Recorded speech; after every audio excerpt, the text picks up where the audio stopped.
A gente pode olhar pra cá, tá ligado? Pra fingir que o vídeo vai rolar aqui. Não. O pessoal conhece. Por quê? Tu dá esse dedo pra mim. Foi? Foi? Ah, porra, agora. E aí, eu continuo. Começa do negócio aí. Foi mal, desculpa. A seção 1, né, do artigo... A seção... Não, calma. Corta. A cadeira tá caindo aqui. Vai de novo. Tem a linha. Vai.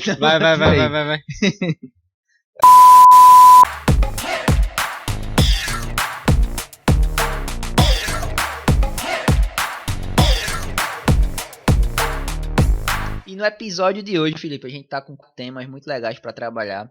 O profissional de educação física dentro do ambiente hospitalar, né, Felipe? Então, só pra gente iniciar esse debate, vamos ver lá o que é que a galera falou, o que é que a galera acha a respeito de o profissional estar inserido ou não.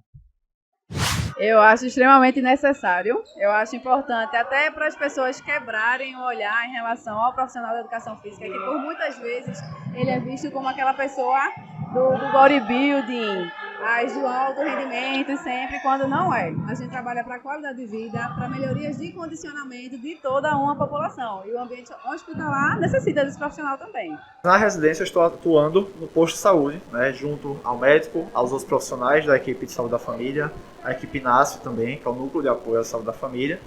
E basicamente a gente atua com orientações, né, para a população ali do entorno do posto.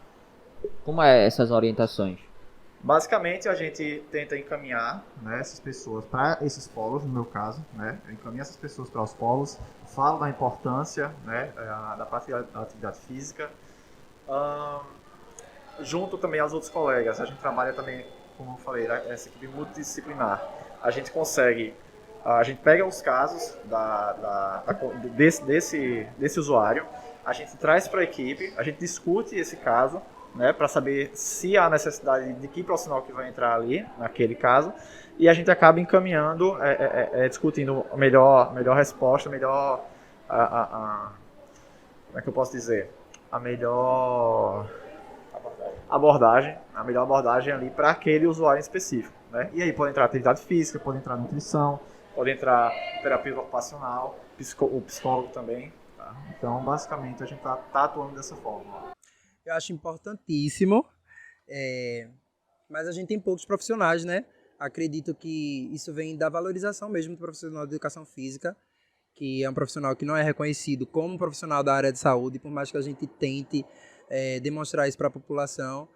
Mas acredito que tem muitas áreas dentro do hospital que a gente pode trabalhar e que já trabalha, mas que precisa ser reconhecida e valorizada. Eu acho uma prática interessante. Não é porque se trata de um ambiente de hospital, que às vezes as pessoas estão acometidas, que o profissional de educação física não pode estar presente. Ele pode sim, junto, fazendo um trabalho multidisciplinar com outros profissionais da saúde também. Eu acho relevante a presença dele sim. Sendo sincera, quando eu entrei aqui na faculdade, eu não achei que fosse algo realmente necessário. Eu achei que a gente estava metendo o nariz onde não é chamado, até eu ter a experiência de fazer parte do grupo de pesquisa no HC.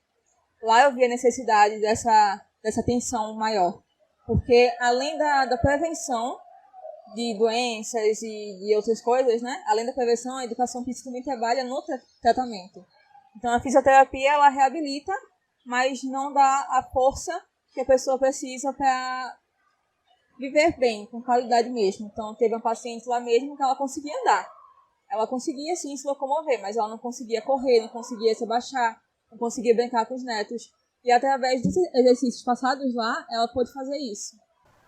Assim, eu não entendo muito do que pode trabalhar, mas eu acho que na questão de fortalecimento dos pacientes, reabilitação, talvez nesse sentido.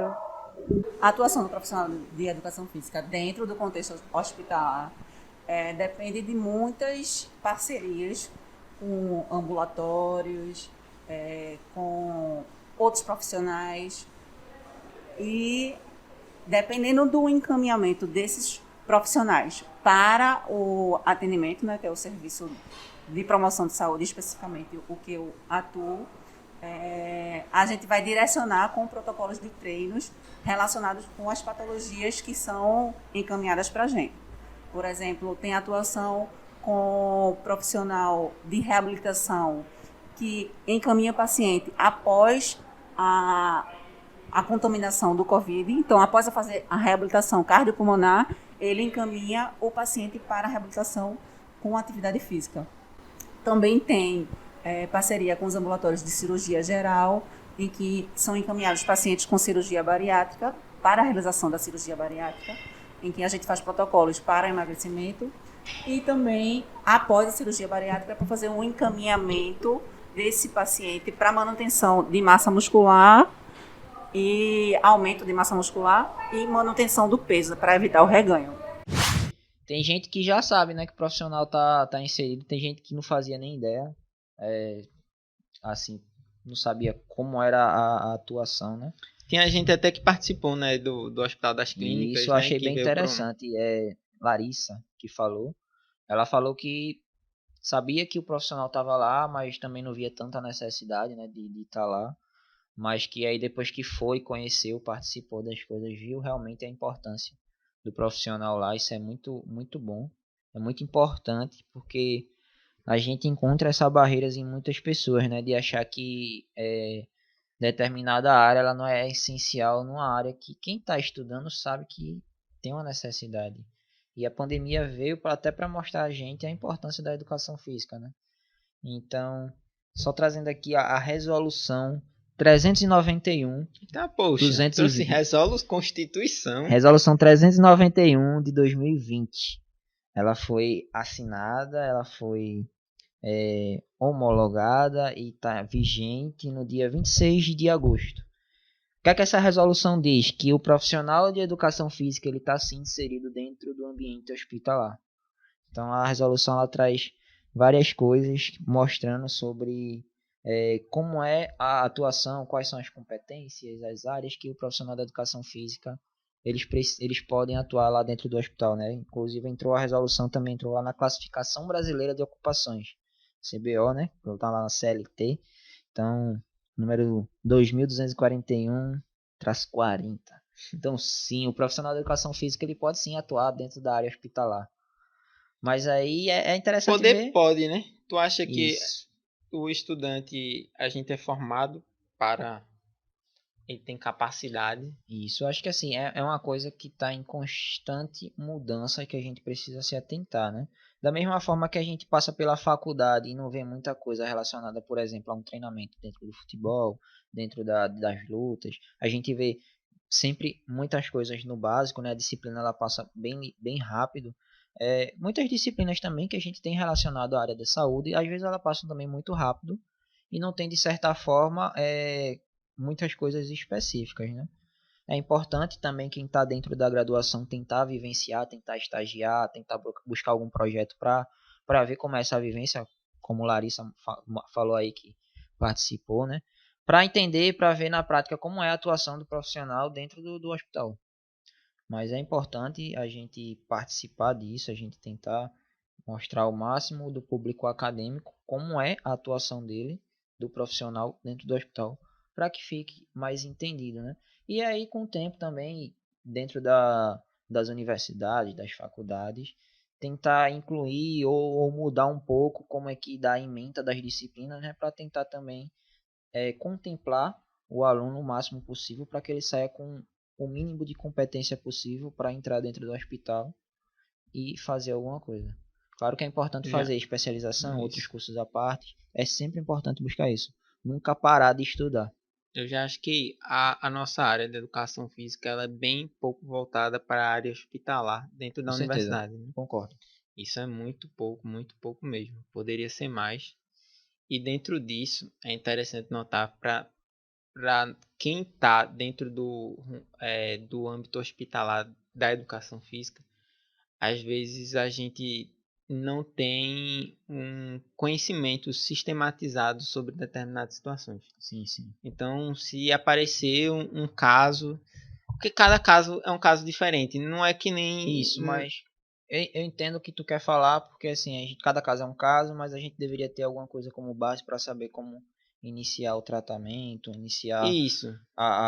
Quando o indivíduo chega e a gente recebe ele, né? O que é que a gente faz a princípio para quando você vai para um fisioterapeuta, um nutricionista, tem Uma um triagem. caminho a se seguir, né? Dentro da educação física, a gente acaba tendo... Existem milhões de protocolos de treino, existem várias coisas diferentes, assim, e existem milhões de variáveis, né? Tu tem uma pessoa que tem um problema cardiovascular, como é o treino para ele? Isso a gente consegue ver na literatura, mas dentro desse cara que tem um problema cardiovascular, ele tem um problema no ele pode também ter um problema no joelho, no quadril, ele pode ser diabético. Tem um conjunto de coisas, né, que eu acho que dificulta bastante pra gente, assim. Eu que tô nessa área, eu sempre trabalho com a ideia de não fazer nada que vá prejudicar o paciente, né? Então eu sempre começo com o mínimo possível e vou aumentando a dificuldade com o tempo. E é bem progressivo mesmo. E nunca faço nada relacionado à dor, né? Então, para mim é uma questão bem complexa, essa questão do Eu profissional de concordo. educação física Assim, na educação física. durante a graduação, fui passando pelas disciplinas. A gente tem disciplina de promoção à saúde, a gente tem disciplina só de gerontologia, tem disciplinas que são só de trabalhar com grupos especiais, com grupos idosos, com doenças, só trabalhar com indivíduos crônicos, com doenças crônicas. Mas como eu falei, a gente às vezes passa bem rápido, né? Eu tive a oportunidade de participar 2 anos de iniciação científica trabalhando dentro do HC, com o público Hospital das Clínicas, né? no Hospital das Clínicas daqui de Recife. Então eu passei uns 2 anos como iniciação científica, como aluno de iniciação científica. Eu passei cerca de 2 a 3 anos com projetos de extensão, né? Trabalhei com projeto de extensão de Covid, com projeto de extensão de indivíduos com HIV, projetos com indivíduos com obesidade. Hoje eu estou aqui no mestrado também, né? Eu e você, a gente trabalha justamente na área da fisiopatologia da obesidade e de doenças crônicas. Então a gente teve uma vivência mais próxima com relação a isso. E a gente consegue ver que o que a gente teve na graduação foi o mínimo do mínimo. Mas então, eu acho que é sempre bom você procurar agregar conhecimento, né? Procurar cursos, fazer experiências práticas, né? Às vezes a experiência prática que tu teve dentro do hospital, foi o Hospital das Clínicas durante tua graduação, foi mais interessante do que muita coisa que tu aprendeu dentro da universidade, né? Então, é isso, Com né? certeza, é assim. Não vou desmerecer o que eu aprendi dentro da universidade, mas eu diria que foi um grande complemento à experiência, né? Também buscar cursos afora, eu também fui para vários congressos relacionados à saúde e ver diversos profissionais falando sobre, então agregou bastante. Mas assim, ainda falando do profissional, né? Trazendo as minhas leizinhas aqui no caderninho, gosto muito de andar com isso para sempre estar respaldado, né? Quando alguém diz você pode, você não pode. O artigo 2º dessa resolução 391, no parágrafo único, ele fala sobre a formação do profissional. Então, para atuar dentro do hospital, na área de educação física, você tem que ser formado na área de bacharelado ou bacharelado licenciatura, como alguns conhecem também anteriormente, que era a licenciatura plena. Tá? Então, ou licenciatura plena, ou, se você for licenciado, também ser bacharel. Tá? Ou bacharelando para ter experiências na área de estágios, né? Então eu primeiro me formei em licenciatura, mas quando entrei no bacharelado também no meio do curso, comecei a ingressar também em alguns estágios, em alguns projetos, para trabalhar nessa área, para ver como era a atuação, né? Então, assim, na seção 1 do documento da resolução, no artigo 4º, ele mostra as competências e atribuições que o profissional ele tem que ter. Então, tem algumas que a gente vê até nas entrevistas, né? Que o pessoal fala, é importante, porque a gente precisa fazer um programa de exercício físico para controlar, melhorar doenças crônicas. A gente precisa, uma das competências é avaliar esses indivíduos através de antropometria, testes físicos, mas assim, vai muito além disso, né? Então, no artigo 4º, ele mostra que a gente tem que fazer avaliação, coletar dados, reunir elementos para interpretar essas informações e exames. Então foi aquilo que tu tinha até falado, né? A gente ter alguma coisa padronizada de certa forma, né? Ter os parâmetros para quando chegar de certa forma um público a gente saber como avaliar e a gente ter pelo menos o primeiro contato. O que é que a gente faz? Então o indivíduo tem diabetes e está com depressão. O que é que a gente vai fazer de avaliação primeiro e qual é o tipo de proposta de exercício que a gente tem específico para poder trabalhar com esses indivíduos. Então, conhecer, aplicar, interpretar esses testes está dentro dessas resoluções. Além disso, tem lá prescrever e adaptar por tipo, volume, intensidade, frequência, duração das sessões dos exercícios. Isso aí já é claro, eu acho que todos os estudantes que a gente falou, os profissionais também, eles já têm isso claro na mente deles. Mas assim, esse o último inciso, que é o inciso 8, é o que a gente vem debatendo, que é propor, realizar, interpretar e elaborar laudos, declarações, pareceres, relatórios, diretrizes, principalmente diretrizes, com consensos e recomendações sobre determinadas situações. Então, como falei lá em Covid, que a gente teve aqueles projetos de extensão, a gente fez alguns artigos e a gente elaborou uma cartilha, né? Quando eu falo a gente, eu falo do hospital, né? Teve os profissionais envolvidos, eu estava como graduando naquele tempo, mas teve uma elaboração dos profissionais que atuavam dentro do hospital sobre uma proposta de exercício físico para uma determinada comorbidade, uma determinada doença, que foi o Covid. Então, a mesma coisa para quando o indivíduo for obeso, quando o indivíduo for diabético, quando o indivíduo for hipertenso, e também dar esses pareceres. Então, assim, tem até outro ponto aqui nas atribuições que muita gente desconhece e a gente também luta por isso, até porque as nossas pesquisas aqui na graduação e no mestrado, né, a gente trabalhou muito com exames de sangue. Então, análises bioquímicas. Então, a gente sempre trabalha com as análises bioquímicas e análises inflamatórias.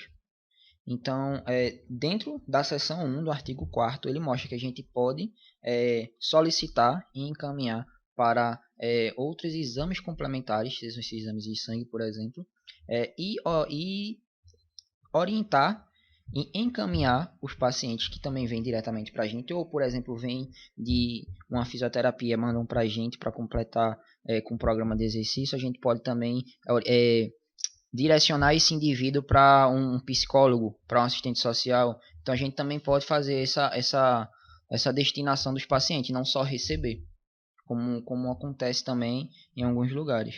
Então, a educação física ela é bem mais ampla do que se parece na prática, e ela tem muita importância, sim, de fato, dentro do ambiente hospitalar, não só no hospitalar. Sem dúvida nenhuma, né? Só que a gente ainda está engatinhando nisso, né? Isso é um processo muito lento, né? A gente, na educação física, entrou no hospital há muito pouco tempo, então o conhecimento, como eu disse, o conhecimento ainda não é sistematizado, mas a gente vê que tem milhares de evidências científicas que comprovam os benefícios do exercício para diversas doenças, né? Então, o profissional da educação física tem que estar na área hospitalar, porém, a gente ainda tem que melhorar muito na questão do atendimento, na protocolos, diretrizes, de tudo. Isso. E assim, é uma coisa recente. Então, a educação física ela já estava dentro do ambiente hospitalar de certa forma, como, por exemplo, como pesquisa, como uma forma de extensão, mas assim, de ser homologado, de ter lei, de ter resolução para dizer o profissional, ele pode atuar dentro do hospital. A gente só veio ter essa resolução agora, em 2020, em agosto de 2020, então é uma coisa recente ainda. É uma grande conquista, mas que é só a primeira de muitas que a gente precisa ter ainda para estar de fato inserido e estar de fato como uma profissão eficaz e importante lá, visível para o público, no caso. Então, é uma batalha muito grande. Então, e ainda assim, nas áreas de atuação do profissional, tem lá na seção 2, as áreas de atuação, o artigo 6º. Ele fala da atuação do profissional. Ele está tanto intra-hospitalar quanto extra-hospitalar. Então, quando a gente fala de intra-hospitalar, é o que a gente falou basicamente no vídeo todo, sobre como a gente atua dentro do hospital, com relação à pesquisa, com relação ao atendimento. Mas também tem o extra-hospitalar, que teve até o Gustavo, né, que ele é residente na área de educação física, e ele atua também nos postos de saúde. Ele atua nos postos de saúde, indo a encontro a domicílio também de determinados pacientes que têm necessidades especiais e às vezes não podem estar indo para o hospital, ou para o atendimento em comunidade. Então também de certa forma, é uma inserção dentro do ambiente hospitalar do profissional, atuando extra-hospitalar. Então também tem isso. Então a experiência de Gustavo é bem legal. Nessa Bárbara residência. Também, né? Bárbara, ela é a profissional de educação física que atua aqui no Hospital das Clínicas do Recife, tá? Em Pernambuco. A gente até brinca, né? A gente hoje é muito amigo, mas eu entrei como estagiário, eu chamava ela de chefe, aí depois a gente acabou entrando no mestrado junto, aí eu chamo ela de colega, aí ela se formou no mestrado antes de mim, aí eu começo a chamar ela de mestre, enfim. Mas é uma profissional que está aqui, que tem uma grande experiência e trabalha também na academia da cidade, então ela também é concursada lá, então ela tem essas experiências intra-hospitalar e extra-hospitalar. É isso aí, encerrou, né? Tá bom. Eu acho que contemplou todos os assuntos, deu para falar muita coisa. Se a gente fosse detalhar mesmo, ia ser horas aqui, né? Então, foi proveitoso. Não se esqueçam de curtir o vídeo, compartilhar com os colegas que estão interessados com essa temática e se inscreva no canal. Se você assistiu até agora, gente, se inscreve no canal. Não custa Esse nada. cara tá aqui, ó, numa sexta-feira. Podia tá onde? Podia tá Em casa, no dormindo. sextou. Ele tá no sextou, mas tá dando tá entregando ciência para vocês. Custa nada. Dá aquele like maroto, que tá bem pertinho do mouse aí. Eu sei que vocês já estão com a mão no mouse, já pronto para fechar. Dá o like, se inscreve, compartilha e já depois fecha a janelinha.